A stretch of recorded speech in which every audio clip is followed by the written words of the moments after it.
సర్వలోక మానవాళికి రక్షకుడు అవసరము అని పరలోకం ఆలోచించింది. కాలిపోతున్న వ్యక్తికి ఏం కావాలో చెప్పండి. ఎస్, రక్షణ కావాలి.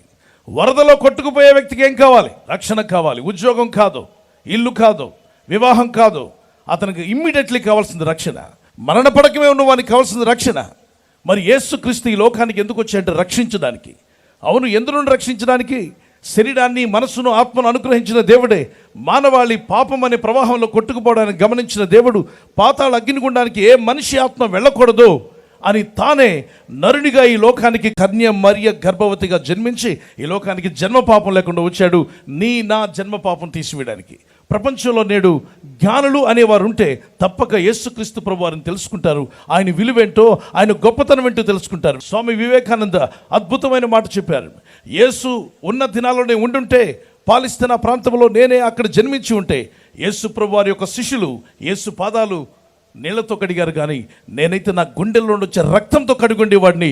యేసు అంత పవిత్రుడు, అంత గొప్పవాడు, రక్షకుడు, ఈ లోకానికి రక్షించుటకు వచ్చినవాడు అని ఆయన వ్యక్తపరిచాడు. ఆయన జ్ఞాని కాబట్టే ఆయనకు అర్థమైంది యేసయ్య విలువ.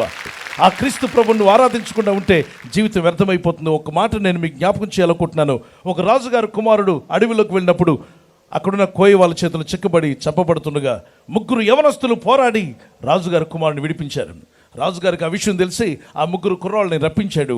ఇలాంటి పెద్ద సభ ఏర్పాటు చేసి రాజు అడిగాడు, కుర్రవాళ్ళారా, మీరు నా కుమారుని రక్షించారు కాబట్టి మీకేం కావాలో కోరుకోండి, ఏది చెప్పినా నేను మీకు చేసి పెడతాన్నారు. 3లో ఒకడు అన్నాడు, సార్ నాకు పెళ్లి చేయండి సార్, ఒక మంచి అమ్మాయిని చూసి, అందమైన అమ్మాయిని చూసి నాకు పెళ్లి చేయండి సార్ అని.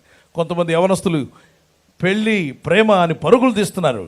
సరే, ఆ యవనస్తుడు అన్నట్టుగా రాజు అంటాడు, ఓకే నీకు పెళ్లి చేస్తా, ఎవరిని చూసి ఆ అబ్బాయికి నచ్చిన అమ్మాయిని చూసి పెళ్లి చేయమన్నాడు. రెండో వాడు నీకేం కావాలని అడిగితే, సార్ నాకు ఒక ఇల్లు ఇవ్వండి, అలాగే నాకు ఉద్యోగం ఇవ్వండి సార్ మీ దగ్గర, అంటే తప్పనిసరిగా ఉద్యోగం ఏర్పాటు చేస్తానని ఉద్యోగాన్ని కూడా ఇచ్చాడు. మూడో వాడు అసలు ఏమీ మాట్లాడకుండా చిరునవ్వుతూ ఉన్నాడు. ఏమిటి నాయనా నువ్వు నవ్వుతున్నావు, అడుగు, నీకేం కావాలో చెప్పు, నా కుమారుని రక్షించారు, మీకు ఇచ్చేస్తాను, నీకేం కావాలని. అంటే మొదటి వాడు పెళ్ళి అడిగాడు, రెండో వాడు ఇల్లు అడిగాడు, ఉద్యోగం అడిగాడు. మరి నీకేం కావాలంటే అతను ఏమి అడగకుండా, ఏమొద్దు సార్, మీరు నెలకొకసారి మీ కుటుంబంతో వచ్చి మా ఇంట్లో భోంచేసి వెళ్ళండి సార్ అన్నాడు. దానికి నేను వచ్చి భోంచేస్తే నీకేం వస్తుంది, దానిలో పెద్ద రహస్యం ఉంది సార్ అన్నాడు. చుట్టూ ఉన్న వాళ్ళకి అర్థం కాల. మొదటి వాడు పెళ్ళి అడిగాడు, రెండో వాడు ఇల్లు అడిగాడు, ఉద్యోగం అడిగాడు. వీడి మూడో వాడు ఏం అడగకుండా, రాజుగారు మీరు మా ఇంటికి వచ్చి భోంచేసి వెళ్తే చాలని. అందరూ ఆశ్చర్యపోయారు. ఎందుకు నాయన ఆ చిన్న కోరిక కోరావు, దానిలో నీకేమొస్తుందని. మీరు సైలెంట్గా ఉండండి సార్, ఏమొస్తుందో నేను చూస్తానన్నాడు. ఈలోగా మంత్రి గారికి ఆర్డర్ ఇచ్చారు రాజుగారు, వెళ్ళు నాయన, నెలకొకసారి వారి ఇంట్లో భోంచేయాలట. ఓకే, చిన్న కోరికే, నేను భోంచేయాలని కోరా, ఓకే నేను వస్తున్నాను పో అన్నాడు. మంత్రి గారి ఇంటికి వెళ్ళి చూస్తే వీడికి ఇల్లు లేదు, చిన్న పూరి పాక. అక్కడికి ఎలాగూ రాజు రాడు, భోంచేయడు, కాబట్టి పెద్ద ప్యాలెస్ కట్టి పెట్టారు. వీడి ఇంటి ముందు రోడ్లు లేవు. ఆ చిన్న గ్రామానికి పెద్ద రోడ్లు వేసి, ఎందుకంటే రాజుగారు వచ్చాడు, రాజుగారి పరివారం వస్తుంది, పరివారానికి పెద్ద రోడ్లు వేయాల్సి వచ్చింది. అంతేకాదు రాజుగారు కుటుంబంతో రావాలని కోరాడు వీడు. కాబట్టి రాజుగారు భోంచేసాక రెస్ట్ తీసుకోవాలంటే బెడ్రూమ్ కావాలి.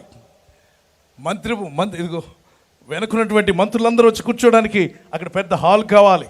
అన్ని ఏర్పాట్లు జరిగాయి. వాడు కోరింది చిన్న కోరికే, కానీ దాని వెనక గ్రామానికి, పట్టణానికి అందరికీ మేలు చేసి పెట్టాడు. ఆ చిన్న కోరిక అద్భుతం చేసి పెట్టింది. వానికే కాదు, వాని గ్రామస్తులందరూ అన్నారు, నీ కోరిక మా జీవితాలను మార్చివేసింది, మా గ్రామాలను మార్చివేసిందని.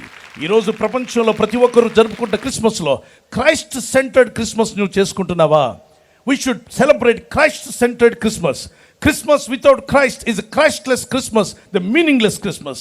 క్రీస్తు లేకుండా క్రిస్మస్ చేసుకున్నా, క్రిస్మస్ స్టార్ పెట్టినా, ఒకవేళ ఎన్ని చేసినా, ఎంత త్యాగ కార్యక్రమాలు చేసినప్పటికీ అవి ఉపయోగం లేకుండా ఉంటాయి. మరి క్రీస్తు మనలో ఉన్నప్పుడు క్రైస్ట్ సెంటర్ క్రిస్మస్ చేసుకుంటే అద్భుతంగా ఉంటుంది. ఈ చిన్నవాడు కోరిక కూడా అంతే. ఈరోజు నీవు కూడా ఈ క్రిస్మస్కి వచ్చావు. యేసు ప్రభువా, నీవు నాకు ఒక ఉద్యోగం ఇస్తే చాలని అనుకు, ఇల్లు ఇస్తే చాలని అనుకు, ఏదో నా కుటుంబాన్ని మంచిగా చూసుకుంటే చాలని అనుకు. రక్షక, నా హృదయంలోకి రా, నీవు నాతో ఉండాలి, నేను నీతో ఉండాలని చెప్తే నీ అక్కర్లని తీర్చగల శక్తిమంతుడు, సర్వోన్నతుడు నీ హృదయంలో చేరినప్పుడు నిజమైన క్రిస్మస్ జరుగుతుంది. యేసునాథుడు కోరింది అదే. ప్రతి వ్యక్తి హృదయాన్ని ఆయన కోరాడు తప్ప మనం ఇచ్చే కానుకలు ఆయన కోరట్లా. Give me your heart, I will clean it. నీ హృదయాన్ని పరిశుద్ధపరుస్తాను, హృదయ శుద్ధి గల వారే పరలోకం చేరతారని ఆ సర్వ మతాలు చెప్తున్నాయి. మరి హృదయ శుద్ధి ఎవరిస్తారు అంటే ఒకే ఒక్కడు హృదయ శుద్ధిని ఇస్తాడు. ఆయన పరిశుద్ధ రక్తాన్ని నీ కొరకు, నా కొరకు, ఆకాశానికి భూమికి మధ్యలో సర్వ మానవాళి కొరకు రక్తం ఖర్చిందే పరిశుద్ధ రక్తము. అది ప్రతి మనిషి యొక్క ఆత్మను పరిశుద్ధపరిచి నరకానికి పోకుండా, పాతాళానికి పోకుండా ఆ పరమాత్మ యొద్దకు చేర్చుటకు ఆయన సొంత రక్తాన్ని చిందించాడు.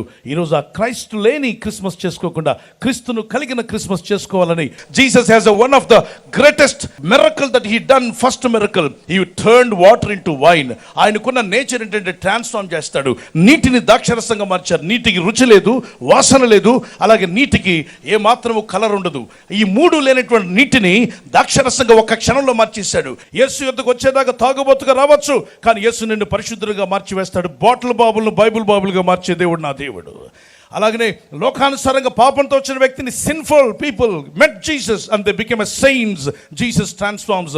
ఈ రోజు నీ హృదయాన్ని యేసు ప్రభువారికి ఇవ్వగలిగితే నీలో ఏదైతే లేదో, పరిశుద్ధత లేకపోయినా పరిశుద్ధత వస్తుంది, రక్షణ లేకపోతే రక్షణ వస్తుంది, సమాధానం లేకపోతే సమాధానం వస్తుంది, నీ జీవితం వెలిగించబడుతుంది.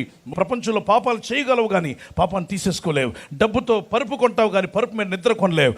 ధనముతో మందులు కొంటావు కానీ మందులతో మంచి ఆరోగ్యాన్ని నువ్వు కొనలేవు. నీ ధనముతో నీవు ఇల్లు కొనగలవు కానీ ఇంట్లో కుటుంబం భార్య భర్తలు కలిసి ఉండే సమాధానం నువ్వు కొనలేవు. నీ ధనముతో ఈ లోకంలో ఏదైనా నువ్వు కొనొచ్చు, కానీ పుస్తకాలు కొనొచ్చు కానీ పుస్తకాల్లో జ్ఞానం కొనలేవు. వాయిద్యాలు కొనగలవు కానీ వాయిద్యంలో ఉన్న కళను నువ్వు కొనలేవు, వాయించే కళ. కాబట్టి ధనం ఉంటే సరిపోదు, నీకు దేవుడు కావాలి.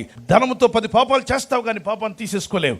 కాబట్టి ప్రతి మానవునికి పాతాళం తప్పించుకోవాలంటే పాపక్షమాపణ అది ఇవ్వడానికి వచ్చాడు. సామెత 11:14 రాయబడింది, నాయకులు లేని జనులు పాడైపోతారని. నాయకుల కొరకు ప్రార్థించకపోతే మనం నిజమైన క్రైస్తవులం కాదే కాదు. First Timothy chapter 2 verse 1-4 it says you have to pray for your leaders, pray for your authorities, you need to pray every day. మనం సుఖముగాను మనం నెమ్మదిగాను బ్రతుకు నిమిత్తము అధికారుల కొరకు, రాజుల కొరకు, ప్రజలందరి కొరకు ప్రార్థించమని యేసునాథుడు ఆజ్ఞాపించాడు. నిజ క్రైస్తవుడు తన ఇంట్లో ప్రార్థన చేస్తాడు. మరి ముఖ్యమంత్రి గారి కొరకు, మనకి ఇవ్వబడిన నాయకుల కొరకు ప్రార్థించేవారుగా ఉందాం. యేసుక్రీస్తు ఈ భూమి మీదకి వచ్చి ఉండకపోతే, పరమను వీడి భూమికి అరుదించకపోయి ఉంటే క్రిస్టియానిటీ ఉండేది కాదు. ఒక్కసారి క్రిస్టియానిటీ లేని లోకాన్ని ఆలోచన చేయండి. అంధకారంగా ఉండేది. హాస్పిటల్ ఉండేవి కావు, విద్యా సంస్థలు ఉండేవి కావు, మిషనరీ వర్క్లు ఉండేవి కావు. క్రిస్టియానిటీ లేకపోతే ఈ ప్రపంచంలో అనేక విధమైన సేవలు ఉండేవి కావు. ప్రపంచం ఇంకా అంధకారంలో ఉండేది. ఆయన ఈ లోకానికి వెలుగుగా వచ్చాడు. కేరళ రాష్ట్రంలో 93% ఎడ్యుకేషన్ ఉంది. లక్షద్వీప్లో 92%, మిజోరాంలో 91% ఉంది. 2011 సెన్సస్ ప్రకారం మన రాష్ట్రము స్వర్ణ ఆంధ్రప్రదేశ్గా మారాలి అంటే ఎడ్యుకేషన్లో 99% కాదు 100%కి చేరి తీరాలి. ఎడ్యుకేషన్లో ముందుంటే స్వర్ణ ఆంధ్రప్రదేశ్ ఆల్రెడీ వచ్చేస్తుంది. ప్రతి ఇంట్లో దీపం అంటే ప్రతి ఇంట్లో చదువుకున్నవాడు ఉండాలి, ప్రతి గ్రామంలో చదువుకున్నవాడు ఉండాలి. చదువు జ్ఞానము మనుషులు మార్చివేస్తుంది. అందుకే జ్ఞానము లేక అనేకులు యేసును కలుక్కోలేకపోయారు. నీతో నీ గుండెల్లో ఉండేటువంటి నాయకుడు సర్వమానవాళి కొరకు, అన్ని రాష్ట్ర ప్రజల కొరకు, అన్ని దేశాల ప్రజల కొరకు ఇమ్మానుయేల్ దేవుడు మీకు తోడై ఉండును గాక. We wish you a happy Christmas. Stephen Paul గారు ఒక మాట అన్నారు. బైబిల్లో ఒక వాక్యం కూడా చదివి వినిపించారు. అందులో మీరు చూస్తే ఒక సమర్థవంతమైన నాయకుడు ఉంటే ఆ ప్రజలకు మేలు జరుగుతుందని, సమాజాన్ని అన్ని విధాల పైకి తేవడానికి అనునిత్యం పనిచేస్తామని యేసు ప్రభు సాక్షిగా మీ అందరికీ తెలియజేసుకుంటూ ఈ కార్యక్రమానికి వచ్చిన మిమ్మల్ని అందరినీ మనస్ఫూర్తిగా అభినందిస్తున్నా.